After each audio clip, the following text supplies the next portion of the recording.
Thank you very much, David. Thank you. I'm going to try to avoid this microphone. I'm a little afraid of it. I have fear of the microphone, but if I project enough, hopefully you'll hear me just fine. I would like to thank also Anthony for his great... That's Nick. All right. Well, you know, there's a similarity there. I can't place it, but it's there.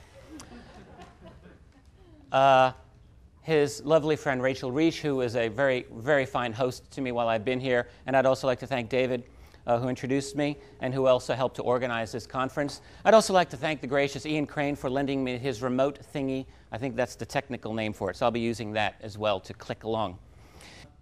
I've been feeling for a long time that disclosure, or let's call it the end of the secrecy, is impossible, but it's also inevitable. It is a paradox.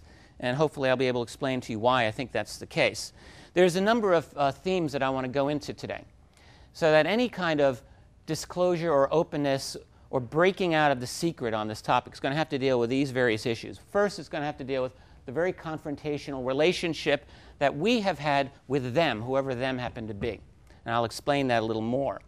Second will be, because once a disclosure comes out, there'll have to be some kind of analysis of the vast illegal structure of secrecy as it has evolved over six or more decades to hide this. I mean, after all, if the President of the United States were to say, well, it's come to my attention that, you know, in fact, the UFO phenomenon appears to be real, and some of them are not us.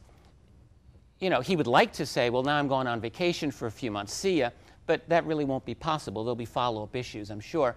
And so one of them is going to be, well, how have you kept this secret? And that's going to get into some very, very nasty little issues that will be difficult, I think, to avoid. The third issue is that disclosure, or the end of the secrecy will involve, will be an analysis and an understanding at some point of what the secret program really is about. I mean, what are they doing with all this secrecy? Are they building flying saucers, for example, and other things? The fourth thing, then you're going to have to ask, well, who are these other beings? What is that all about? Why are they interested in us, if they are? Yes, they certainly are, I think. And then I think what will happen is any kind of outing of this issue is going to present a risk and a great challenge. Think back to something, you know, one generation ago when Mikhail Gorbachev became head of the Soviet Communist Party in 1985. And it seemed great. Perestroika, glasnost, restructuring, openness. Wow. Anyone who was studying this at the time, and I think most of us were just blown away by this. But what happened? Well, 6 years later, there was no more Soviet Union. In other words, I think the process of reform spiraled out of his control, and I think that's child's play compared with what would likely happen in the event of true openness on this particular issue. Now, all of those, you know, would make you think, well, this is just such a difficult issue, and it's never going to, there's no incentive for the power elite to broach it. That's true, but it's going to happen anyway. I believe it's inevitable, and I hope to explain why I think that's the case. When I do any presentation anywhere, I never, ever, ever want to assume that everyone is on my page. There are always people who say, you know, well, I think a lot of this UFO stuff is kind of not persuasive. What is your case? Why do you think that there's something valid to it? That's perfectly fair. You should always ask that question. In my own opinion, I think that the UFO phenomenon is very, very well documented. That doesn't mean it proves that it's an alien phenomenon, but it's certainly exceedingly well documented that we have something serious going on. This is my vote for maybe a top 15 or so documents that are all public domain. You can find them yourself, that Most of these are United States military and intelligence community documents dealing with really the impossible being here. So in other words, a lot of airspace violation documents, 1950 Hanford Atomic Energy Commission, just as one example, where they describe the Atomic Energy Commission's facility in Hanford, Washington State, was a big deal. And there is a situation where numerous round spherical objects were seen.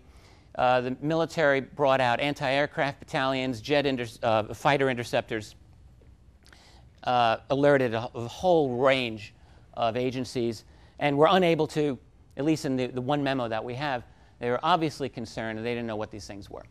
That's one example. There's another, the 1952 CIA memo. This is a memo from the chief of scientific intelligence to the director of the CIA, describing objects of unknown origin at altitudes and speeds over sensitive installations of such nature that they are not attributable to natural phenomena or known aircraft and things like this. You know, keeping in mind these are bureaucratic memos where they're not just going to come out and say, boss, I think we're being invaded, but they might as well. Some of these, the language in some of these is really, really very grave.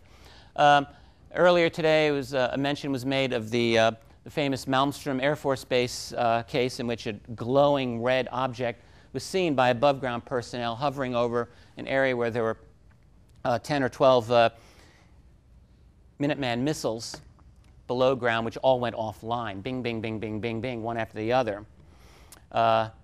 They were studied by Boeing, which was in charge of them. Boeing had absolutely no explanation as to how those could have gone offline as they did. They were offline for an entire day.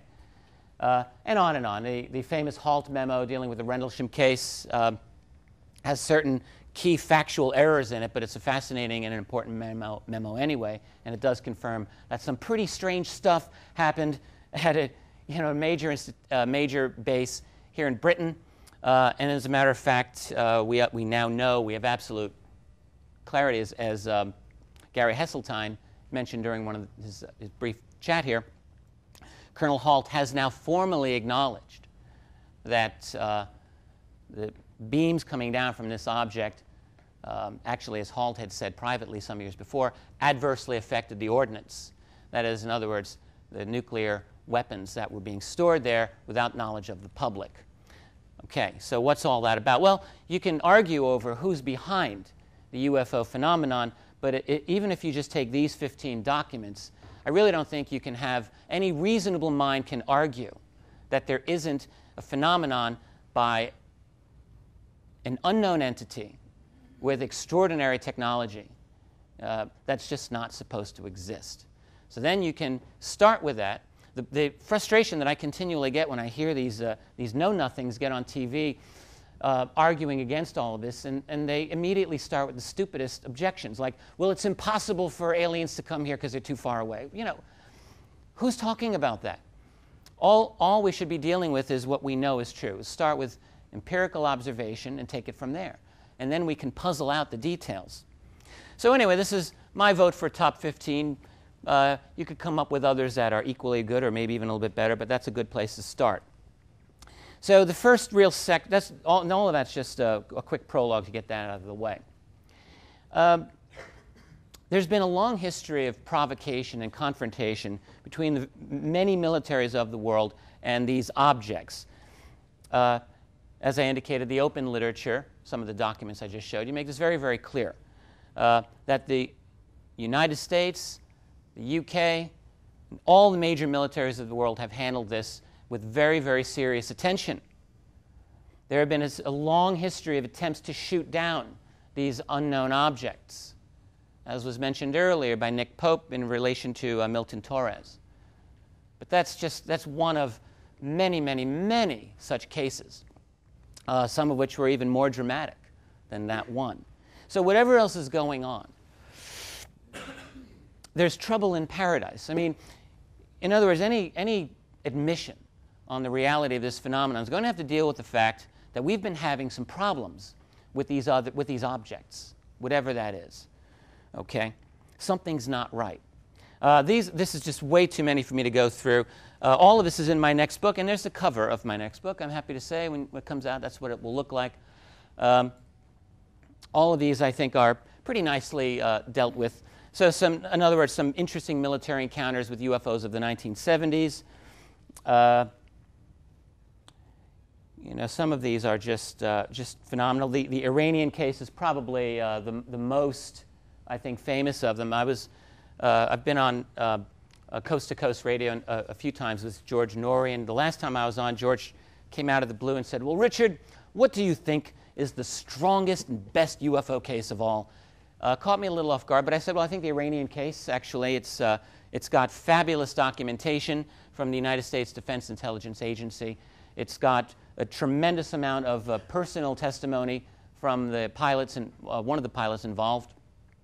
It even has confirmation by the United States satellite system known as the DSP satellites, the Defense Support Program.